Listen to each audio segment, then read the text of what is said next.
화평하게 하는 사람, 화평하게 하는 사람은 복이 있나니 그들이 하나님의 아들이라 일컬음을 받을 것입니다. 먼저 우리가 여기서 생각해야 되는 것은, 우리가 평상시에 생각할 때 peaceful life, 평화를 누리며 살아가는 사람이 복이 있다, 이렇게 얘기는 하는데, 오늘 말씀은 그 얘기가 아닙니다. 또는 평화를 사모하는 사람들은 복이 있다, 그런 말씀도 아닙니다. 오늘의 말씀은 그거보다 더 적극적으로 peacemaker, 화평을 만들어가는 사람들, 평화를 만들어가는 사람들이 복이 있다고 하는 말. 그래서 이 말씀은 적극적으로 평화를 위해서 살아가는 사람이 될 때에 받을 복에 대해서 하신 말씀입니다. 세상에는 평화를 만드는 사람도 있고 평화를 깨뜨리는 사람도 있습니다. 피스메이커가 있는가 하면 트러블메이커가 있습니다. 오늘 말씀이 화평하게 하는 자는 하나님의 아들이라 일컬음을 받는다고 하면, 반대로 평화를 깨뜨리는 사람, 트러블메이커는 마귀의 아들이라 얘기할 수가 있습니다. 그렇게도 분명하게 하나님이 하시는 일과 마귀가 하는 일이 나누어집니다. 하나님은 하나 되게 하시고 연합하게 하시고 화평하게 하시고 평화를 이루게 하시는데, 사탄 마귀는 나누고 분열되고 다투고 결국은 서로에게 상처를 주게 만드는 것이 사탄이 하는 일입니다.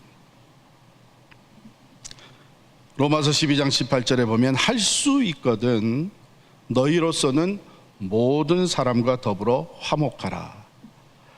요약해서 얘기하면 화목하는 일에는 최선을 다하라는 얘기겠죠. 할 수만 있거든.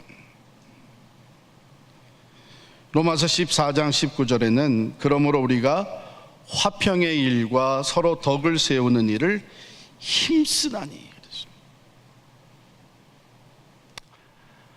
평화로운 것을 찾아다니며 평화로운 나라를 사모하고 평화를 위해서 여기저기 옮겨 다니는 사람들 얼마든지 많이 있습니다.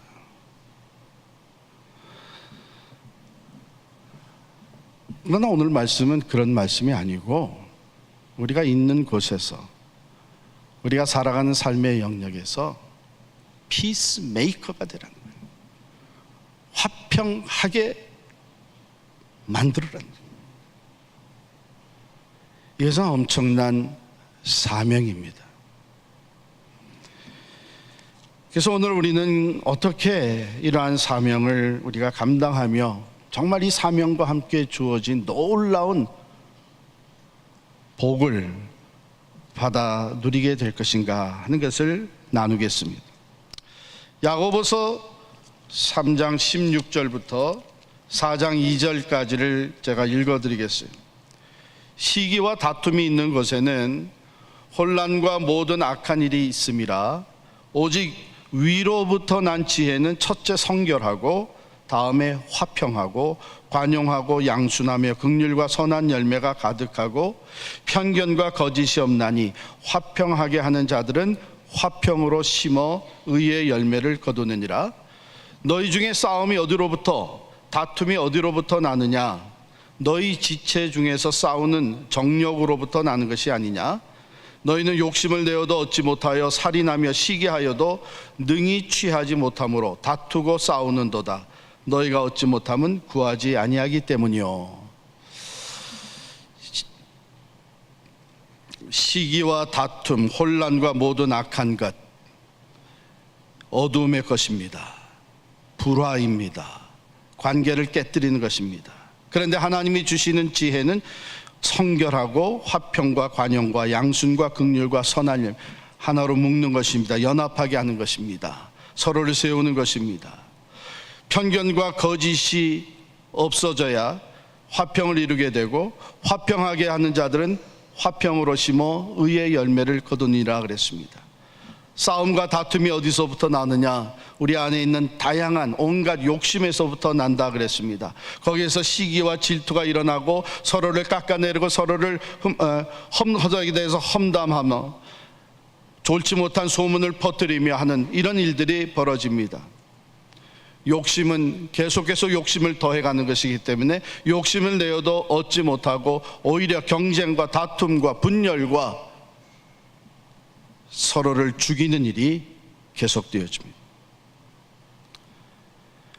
어떻게 화평하게 하는 사람이 될 수 있을까? 먼저는요, 다른 사람하고 화평을 이루기 전에 나 자신과 평화해야 합니다.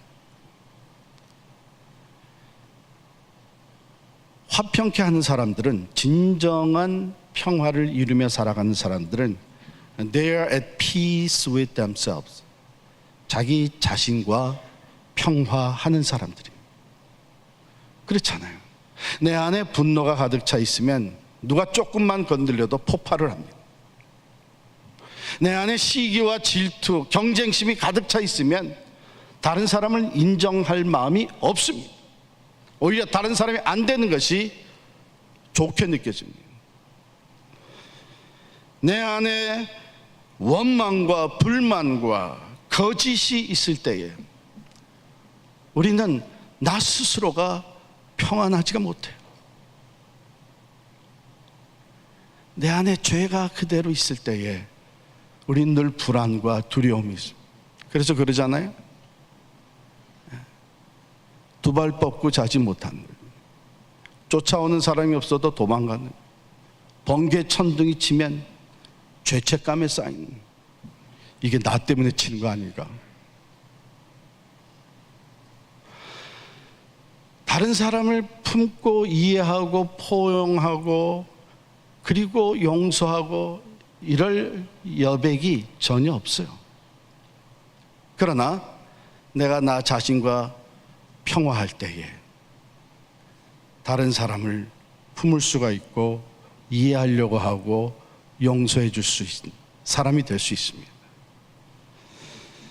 그러므로 화평케 하는 일은 커뮤니케이션 스킬을 배워서 내가 섬김의 일을 해서 뭐 이런 것들로 되기 이전에 내 자신의 하나님의 평화가 임해야 합니다. 주님이, 평화의 주님이 내 안에 중심에 좌정해 계셔야 돼요. 우리가 오르락내리락 하잖아요. 내 마음이 즐겁고 평안하고 그러게 되면 그저 웬만한 실수 다 덮어주고 이해해주고 넘어가는데 내 마음에 짜증과 불만과 분노가 가득 차게 되면 요만한 실수도 그냥 넘어가죠. 날카롭게 찔러대요. 난폭한 행동이 나오기도 해요. 가정의 평화가 깨지고 부부 사이의 평화가 깨지고 공동체 평화가 깨져요. 그래서 우리는 화평케 하는 사람이 되기 위해 먼저 내 안에 있는 것들을 주님 앞에 내려놓아야 됩니다. 회개해야 됩니다. 하나님과 나와의 관계가 재정립이 돼야 됩니다.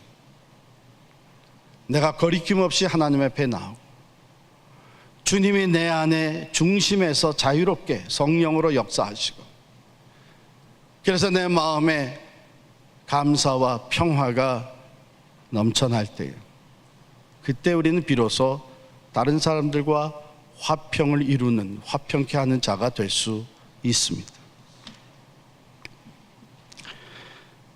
미운 사람 죽이기라는 글을 읽었습니다. 죄송합니다. 좀 무시무시해서. 옛날에 시어머니가 너무 고약해가지고 견딜 수가 없었던 며느리가 있었습니다. 나중에는 그 시어머니 음성만 들어도 얼굴만 생각해도 속이 답답하고 숨이 막힐 지경이 돼버렸어요. 시어머니가 죽지 않으면 내가 죽겠다 하는 위기의식까지 들어서 용하다는 점쟁이를 찾아갔어요. 문제를 얘기를 했어요. 어떻게 하면 시어머니가 죽을 수 있겠습니까? 이 점쟁이가 반문을 하기를 시어머니가 가장 좋아하는 음식이 무엇이냐? 이 며느리가 대답합니다. 인절미예요, 인절미. 이 점쟁이는 그렇다면 오늘부터 시작해서 앞으로 100일 동안 하루도 빼놓지 말고 인절미를 새로 매일 만들어서 어머니를 드리면 100일 후에 병에 걸려 죽을 수가 있다. 집에 돌아온 며느리가 매일같이 찹쌀을 씻어가지고 정성껏 인절미를 만들어서 어머니를 대접을 합니다. 한 달이 지났어요. 이 시어머니는 그렇게 보기 싫던 며느리가 매일같이 몰랑몰랑한 인절미를 해다가 바치니까 며느리에 대한 마음이 조금씩 달라지기 시작했어요. 야단도 덜 치게 됐어요. 2달이 지나가자 시어머니는 하루도 거르지 않고 대접하는 인절미를 가져온 며느리의 마음 씀씀이에 감동을 먹어가지고 며느리 욕을 하며 다니던 것이 다 중단이 되고 거꾸로 만나는 사람마다에게 침이 마르게 이 며느리를 칭찬하게 되죠. 석 달이 지나가면서 이제는 날마다 칭찬하고 웃는 낯으로 대해주는 시어머니를 죽이려고 하는 자기 자신이 너무 무서워졌어요, 이 며느리가. 그래서 자기가 있는 돈을 다 모아 싸들고 그 점쟁이를 다시 찾아가서 제발 시어머니가 죽지 않을 수 있는 방도를 알려주십시오 하고선 그 돈을 내밀었어요. 눈물을 뚝뚝 흘리면서 이 시어머니가 죽으면 안 됩니다. 그랬더니 이 점쟁이가 하는 말이 그 미운 시어머니는 벌써 죽었어. 내 안에 있는 미움이 죽어야 화평을 이룰 수가 있습니다. 내 안에 있는 시기와 질투, 거짓과 위선, 교만이 죽어야 화평을 이룰 수가 있습니다. 왜? 먼저 내가 나와 평안해지기 때문에. 나와 평화를 위해. 주님이 우리의 삶에 들어오신 것은 바로 우리가 그 평화를 누리게 하시기 위함입니다. 하나님과의 관계가 의롭다함을 얻게 되고 이제는 죄에 대한 두려움과 심판이 다 사라지게 되고 하나님의 아들, 딸로 살아가며 우리가 하나님이 주시는 평화와 그 하나님의 은혜와 사랑 가운데 다른 사람과 화평을 이룰 수 있는 화평케 하는 자가 되게 하신 것입니다. 두 번째로는 이제 내가 나와 평화를 이루고서는 다른 사람에게 대해서 품고 용서할 수 있어야 합니다. 원수가 왜 없겠습니까? 누구에게나 원수가 있습니다. 개인적으로, 가정적으로 원수가 있습니다. 공동체적으로 원수가 있습니다. 우리 교회적으로 우리 교회에도 원수가 있잖아요.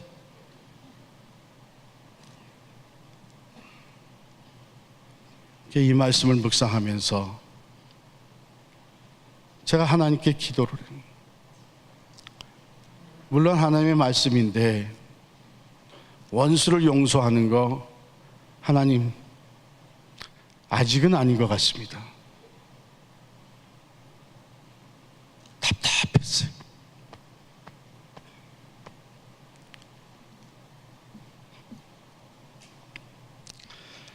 세상에 실수와 잘못이 없는 사람들이 누가 있습니까? 완전한 사람 하나도 없다는 얘기는 누구에게나 잘못이 있고 실수가 있고 죄가 있습니다. 그런데 우리가 그것을 용서하지 아니하고 계속 품고 있고 그것을 들추어내기 시작을 하고 하게 되면 그 집안은 먼지로 가득 차고 말 거예요. 마치 여기서 먼지를 일으키면 여기서도 먼지가 일어나고 얼마 안 가서 온 집안이 먼지로 뒤덮이는 것과 마찬가지로 다른 사람의 허물과 죄를 용서하지 아니하고 다시 또 드러내면 그 사람이 가만히 있어요? 그러는 너는 서로의 과거의 잘못과 지금의 실수와 부족한 것을 다 드러내면서 온통 더럽고 추악한 것으로 가득 찰 수밖에 없어요. 그래서 주님은 너희가 서로 뜨겁게 사랑할지니 사랑은 허다한 죄를 덮느니라. 허물과 죄를 덮어줘야 돼요. 예수 그리스도의 보혈이 우리의 모든 허물과 죄를 덮으셨습니다.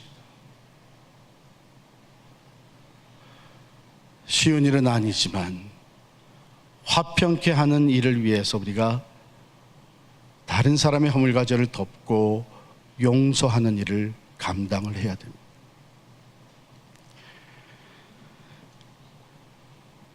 제가 오래전에 척 스윈들 목사님이 쓰신 책 Improving Yourself라고 하는 책에서 읽은 글입니다. 시카고에 트리니티 신학교가 있는데 그 신학교에 다니던 한 학생의 이야기입니다. 아론이라고 하는 학생인데요, 여름방학이 되면 돈을 벌어서 그 다음 학기에 또 공부를 해야 되는 그런 학생입니다. 대부분 신학생들이 그렇죠. 그런데 아론이 여름이 가까우자 기도를 하면서 하나님께 부탁을 드리는 게, 하나님, 이번 여름에 제가 큰 교회, 좋은 교회에서 여름 인턴십을 해서 돈도 벌 뿐만 아니라 제가 목회 훈련을 좀 잘 받을 수 있도록, 저는 훌륭한 목사가 되고 싶습니다. 훌륭한 목회자가 되고 싶습니다. 그렇게 간절히 기도했는데 응답이 없는 거예요. 그러자 아무 교회나 좋으니까 목회 인턴십 할 수 있는 교회를 좀 가게 해 주십시오. 이제 썸머가 곧 시작이 되게 됐는데 아무 교회에서도 연락이 없는 거예요. 급기야는 아이고, 내가 어떻게든지 돈은 벌어야 되기 때문에 이제 구인 광고를 보면서 잡을 찾았습니다. 그래서 찾은 잡이 버스 드라이버예요. 퍼블릭 버스 트랜스포테이션, 버스 운전을 하는 잡을 잡았어요. 그래서 교육 받고 버스 노선 하나 지정받아 가지고 버스 운전을 시작했는데, 시카고의 사우스 지역에 그 루트를 받았어요. 시카고의 사우스 지역은 좀 위험한 지역입니다. 위험한 지역인데, 그래도 이 잡이 생겨서 이제는 돈을 벌 수 있게 돼서 참 기쁜 마음으로 버스 운전을 하는데, 버스 운전 시작한 지 얼마 안 돼 가지고 그 한 동네에 그 갱 아이들이, 10대 갱 아이들이 여럿이 버스에 올라와서는 요금은 안 내고 그냥 가서 앉는 거예요. 이제 앉을 뿐만 아니라 버스 안에 있는 이 승객들한테 아주 뭐 조롱도 하고 비난도 하고, 이게 영 못된 짓들을 하는 거예요. 근데 그게 며칠 동안 반복이 된, 이걸 가만 놔두면 안 되겠다 생각했던 아론이 어느 날 다시 이 갱 아이들이 버스를 타고 요금도 안 내고 그런 걸 보고, 마침 그 길에 폴리스 차가 있어서 거기다 갖다가 세웠어요. 그리고 리포트를 했습니다. 폴리스가 버스 위로 올라왔어요. 그래서 내가 아이들한테 너희들 지금 요금을 지불하든지 아니면 버스에서 내려라. 그랬더니 얘들이 주머니에서 있는 돈 다 털어가지고서는 요금을 냈어요. 그리고 폴리스가 버스에서 내렸어요.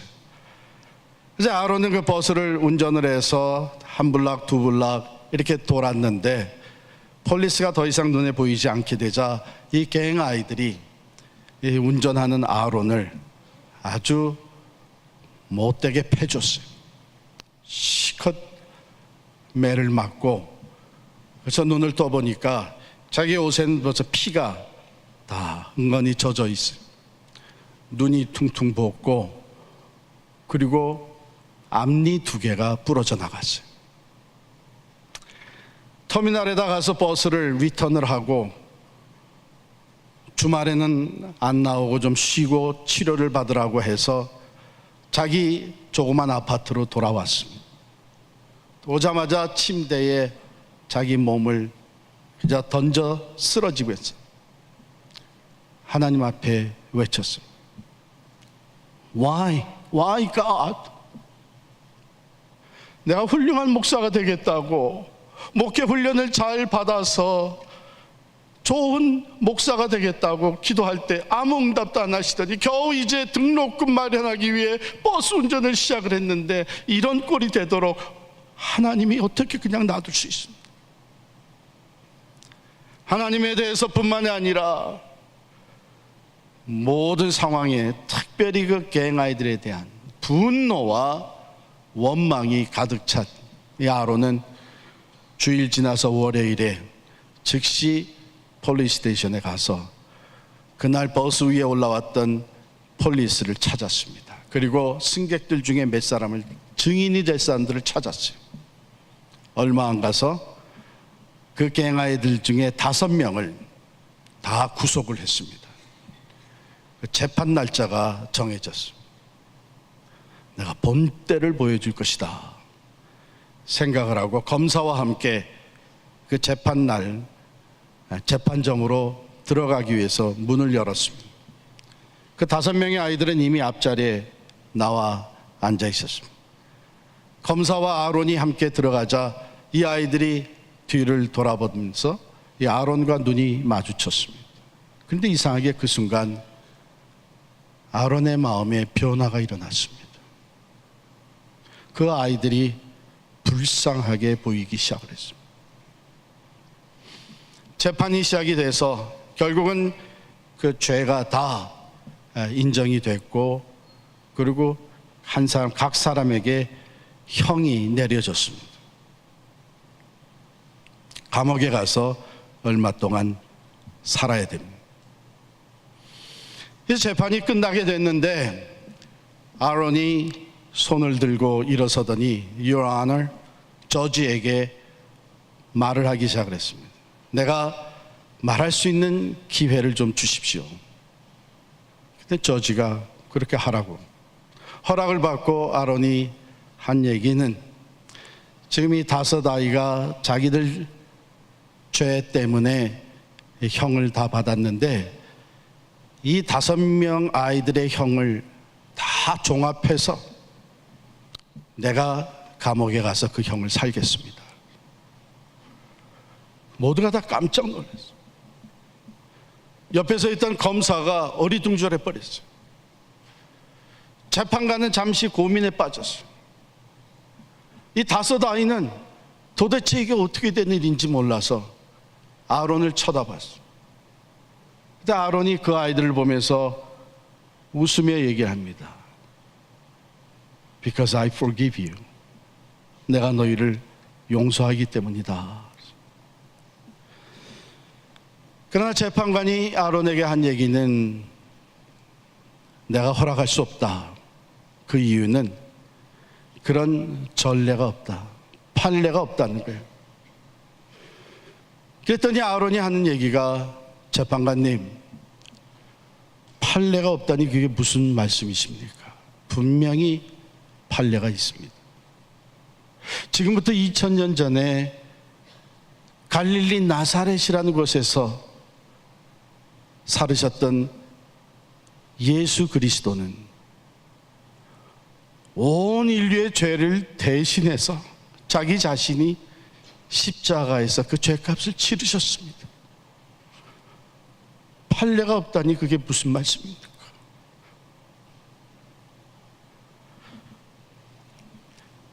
그러나 여전히 아론의 요청은 받아들여지지 않았습니다. 그러나 아론은 포기하지 아니하고 그 이후 매주 일주일에도 2-3번 그 5명의 갱 아이들을 찾아갔습니다. 그들에게 예수의 사랑과 복음을 전했습니다. 이 아이들이 형을 다 살고 나올 때는 5명이 다 예수를 영접하고 나와서 아론과 함께 그 위험하다고 하는 시카고 사우스 지역에서 미니스트리가 시작이 되었습니다. 하나님은 아주 특별한 방법으로 아론의 기도에 응답해 주셨습니다.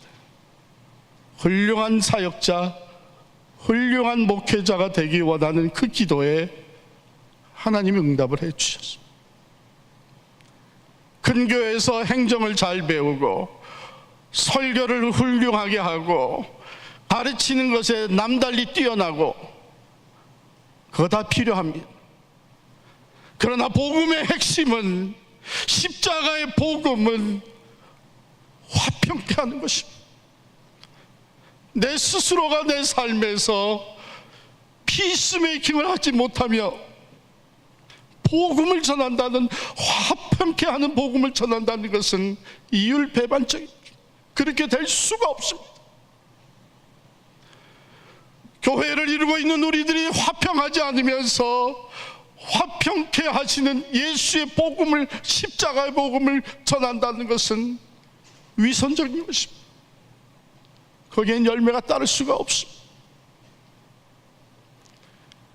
그렇기 때문에 우리는 먼저 우리 자신과 평화를 이루면서 우리의 삶 속에 다른 사람을 용서하며 화평을 이루는 삶을 살아야 합니다.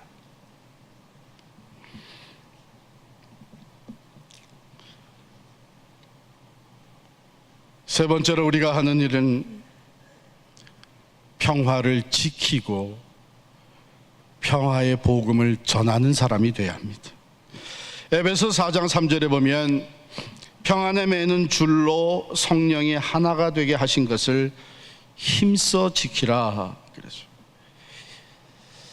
평안에 매는 줄로 성령이 하나가 되게 하신 것을 지키라 그럴 수도 있는데 힘써 지키라 그랬어요.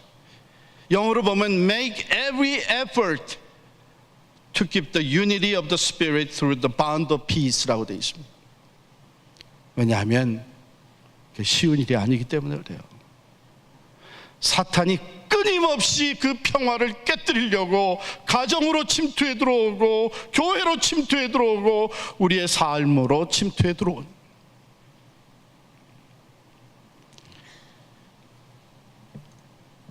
그렇기 때문에 우리는 하나 되게 하신 것, 하나님과 평화를 이루고 이웃과 화평을 이루게 하신 이것을 힘써 지키기 위해 노력을 해야 됩니다. 우리의 말에서, 우리의 행동에서 노력을 해야 돼요. 제가 한 가지 부탁드리고 싶은 것은, 우리가 이 셀폰을 가지고 다니면서 참 많은 메시지를 주고받습니다. 특별히 우리 카톡을 통해서, 개인 카톡, 그룹 카톡, 얼마나 많은 말들이 돌아다니는지 모르는데, 우리 앞으로는 말이죠, 내가 메시지를 보내기 전에 이게 평화를 주도하는 말인가 아니면 분열을 조성하는 말인가 꼭 점검하고 보냈으면 좋겠어요. 아마 그렇게 하게 되면 다른 사람에 대한 좋지 않은 말들, 소문들, 그 잘못한 것을 지적하는 것들 많이 제거될 겁니다. 오히려 서로 이해하고 용서하자고 하는 말로 많이 바뀔 것입니다. 이게 참 좋은 건데 어떻게 사용하느냐에 따라서 피스메이킹이 될 수도 있고 아니면 트러블 메이커가 될 수가 있습니다. 평안에 매는 줄로 성령이 하나 되게 하신 것을 힘써 지키라. 뿐만 아니라 우리는 평화를 전하는 사람이 되어야 됩니다. 고린도후서 5장 18절부터 21절에 보면 모든 것이 하나님께로서 났으며 그가 그리스도로 말미암아 우리를 자기와 화목하게 하시고 또 우리에게 화목하게 하는 직분을 주셨으니 곧 하나님께서 그리스도 안에 계시사 세상을 자기와 화목하게 하시며 그들의 죄를 그들에게 돌리지 아니하시고 화목하게 하는 말씀을 우리에게 부탁하셨느니라. 그러므로 우리가 그리스도를 대신하여 사신이 되어 하나님이 우리를 통하여 너희를 권면하시는 것 같이 그리스도를 대신하여 간청하노니 너희는 하나님과 화목하라. 화목하게 하는 말씀, 즉 예수 그리스도의 십자가의 복음의 말씀을 우리에게 부탁하셨습니다. 우리는 그 말씀을 가지고 나가서 전도를 통해, 선교를 통해 화목하게 하는 직책을 감당하는 사람들. 그런데 그렇게 하려면 용기가 필요해요. 용서하고 화목을 조성해 나가려면 용기가 필요한데, 다른 것이 아니라 나 자신을 내려놓아야 되는, 그 아론과 같이 자기 자신을 내려놔야 되는 용기가 필요합니다. 예수님께도 쉽지는 않은 일이었어요. 이 화평의 십자가, 화목하게 하는 십자가를 앞에 놓으시고 겟세마네 동산에서 기도하시고, 아버지, 할 수만 있으면 이것이 내게서 떠나가게 하옵소서. 이 고난의 잔, 고통의 잔, 죽음의 잔, 얼마나 간절하게 기도했으면 흐르는 땀방울이 핏방울이 돼서 떨어져 실핏줄이 터졌다는 얘기예요.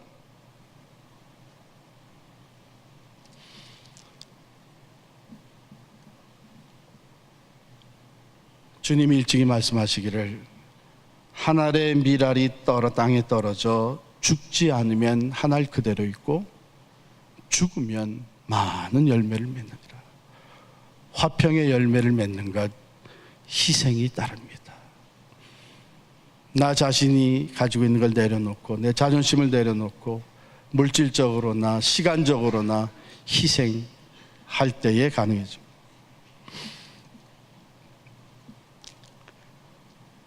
여러분, 지금까지 어떻게 살아오셨습니까? 아마 많은 사람들이 시기와 분쟁, 다툼과 싸움, 분열, 이런 걸 다 누구나 싫어하기 때문에 그런 게 없는 곳을 찾아다니실 수 있습니다. 어느 공동체에 속했다가도 거기서 또 다투고 시끄러워지면, 아유, 난 여기서 이제 돌아서고, 그런데 없는 데가 찾아. 없는 데 찾으셨어요? 제 짧은 경험으로는 어디나 있어요.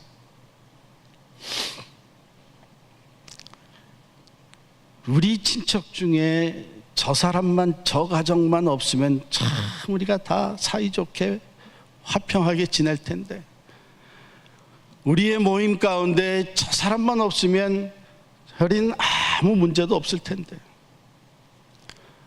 그 사람이 없어지니까 그 사람을 대신하는 사람이 생기더라고요. 그리고 그게 어떤 땐 나 자신이 될 수도 있어요.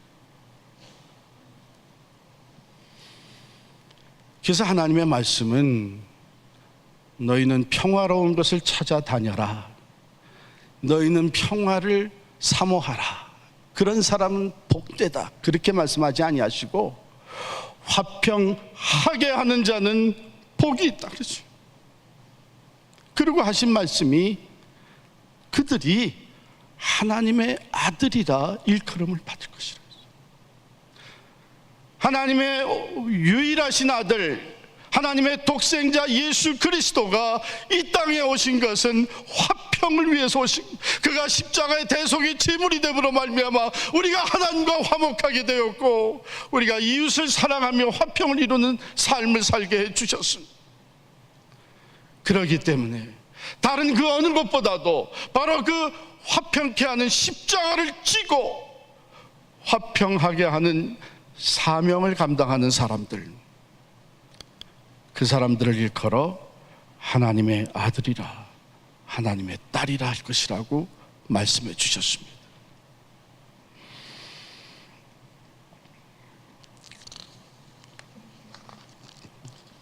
앞으로는 있는 곳에서 화평케 하는 자로 살아가십시다.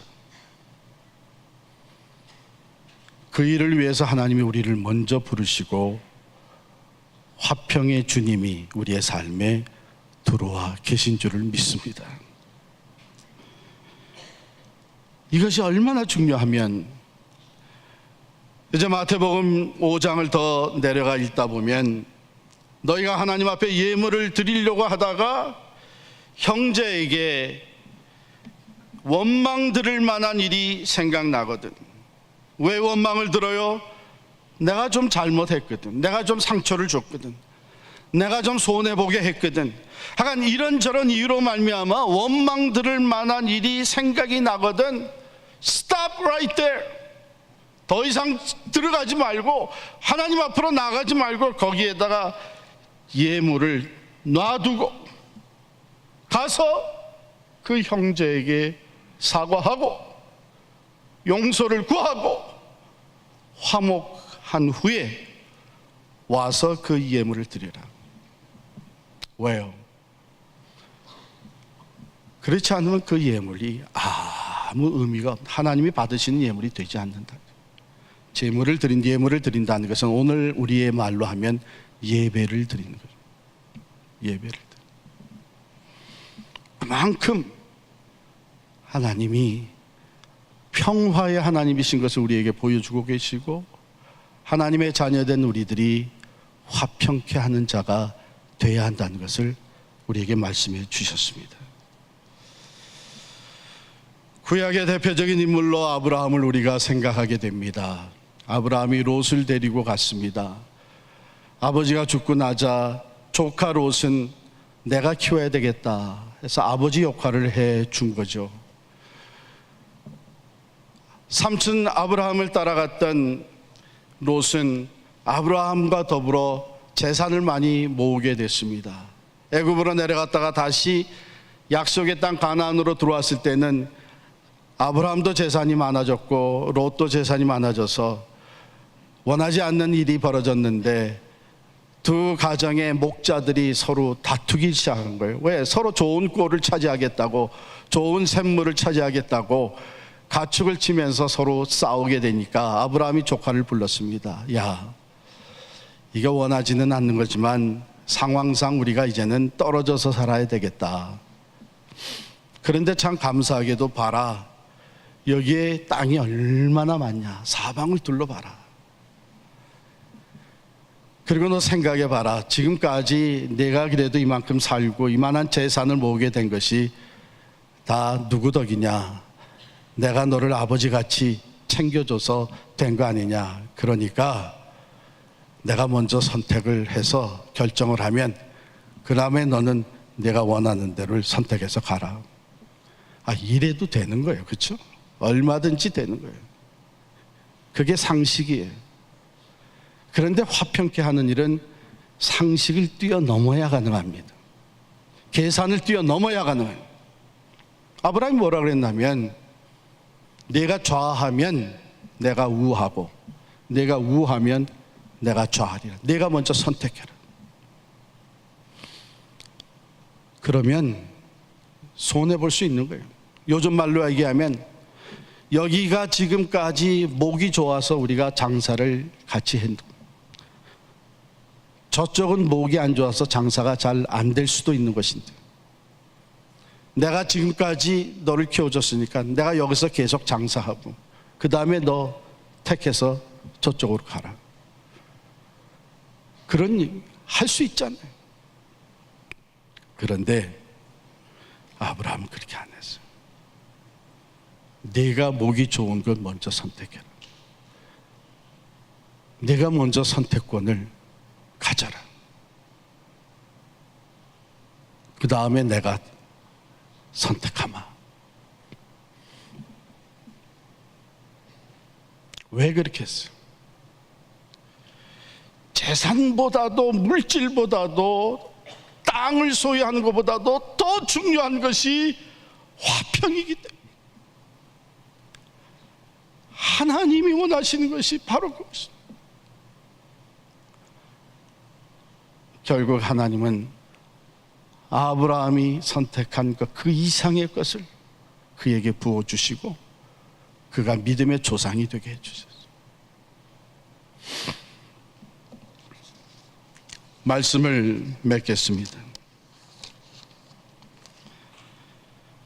하나님의 아들, 하나님의 딸이라고 하는 말을 듣는다는 그것이야말로 우리가 이 땅에서 살면서 누릴 수 있는 가장 큰 축복입니다. 그것은 피스메이커가 된, 화평케 하는 것입니다.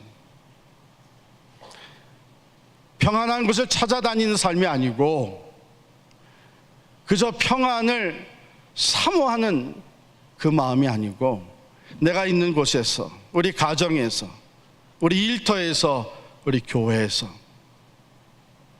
내가 화평하게 하는 일을 주창하는 사람이 되는 거예요. 앞서서. 그때 우리는 진짜 하나님의 아들, 하나님의 딸이다 이라는 엄청난 복을 누리게 될 것입니다. 우리가 너무나 잘 아는 성 프란시스코의 기도입니다. 세인트 프란시스가 주여 나를 평화의 도구로 써주소서.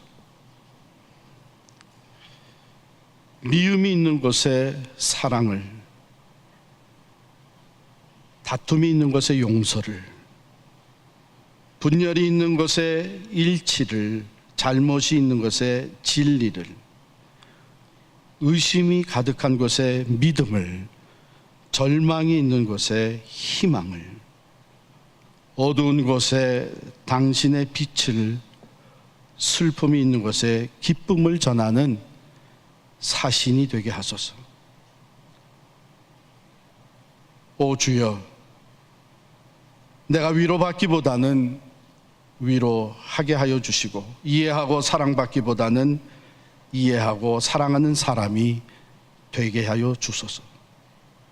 이는 줌으로써 받고, 나를 잊음으로써 나를 찾고, 용서함으로써 용서받으며 죽음으로써 영원한 생명을 얻게 되기 때문입니다. 기도하겠습니다.